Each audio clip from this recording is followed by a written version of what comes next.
going to share with you just a mini lesson of what I've taught on volume using sugar cubes as a manipulative.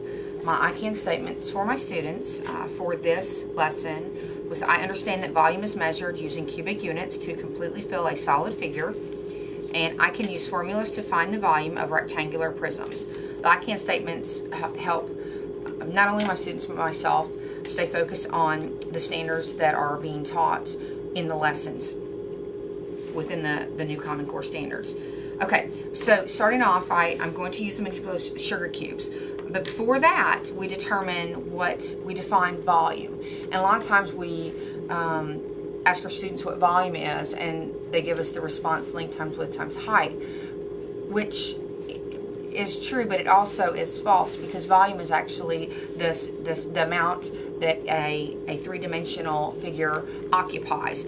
And so when my students ask what volume is, I expect them to be able to answer that it's the amount that a figure is occupied, not just length times width times height.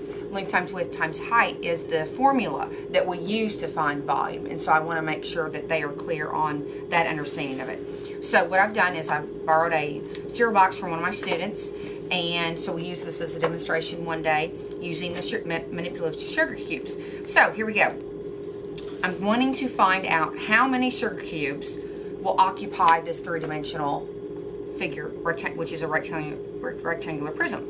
So by doing that, I'm going to take the sugar cubes and I want to find the base. Okay, I'm going to borrow one of my friend's pens. And the base consists of the length and the width.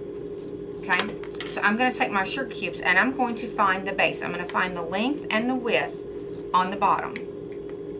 So I'm going to line these up. Now I've told my students, we could just pour all these sugar cubes in this rectangular object, this prism, and determine and count them as we go. But using the formula of volume, length times width times height, that will allow me to not have to do that. So now I have found the base. The length, 5 cubic units. Okay, I'm going to multiply that by the width, 1, 2, 3, the width. So I now have a base of 15 units. Now, the third dimension obviously is the height, which is going to give you volume. And I'm going to just do one row, and I demonstrate this for my students so they can see that if we do this accurately, we can find the volume of this rectangular prism without filling it up. You have to be careful, because sometimes we knock these over and it's like that game Jenga. But the kids enjoy this. You can use the blocks, as I also have the blocks as well. I like using the sugar cubes anytime I can use food.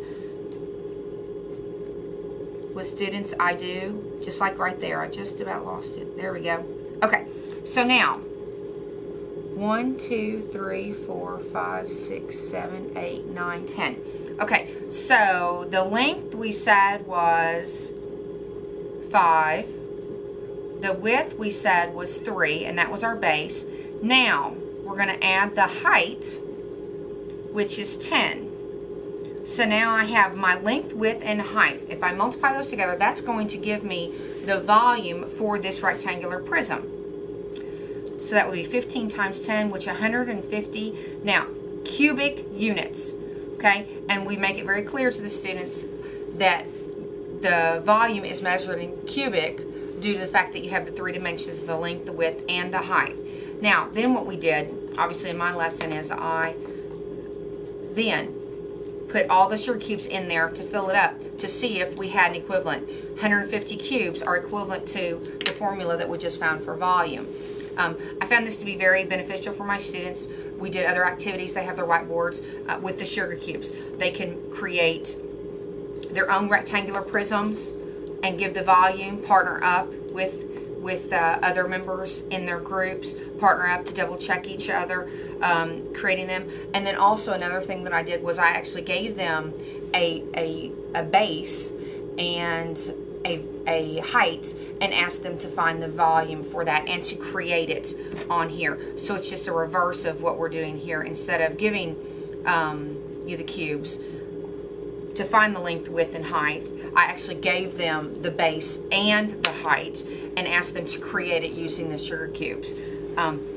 This was my lesson on volume using the manipulative sugar cubes.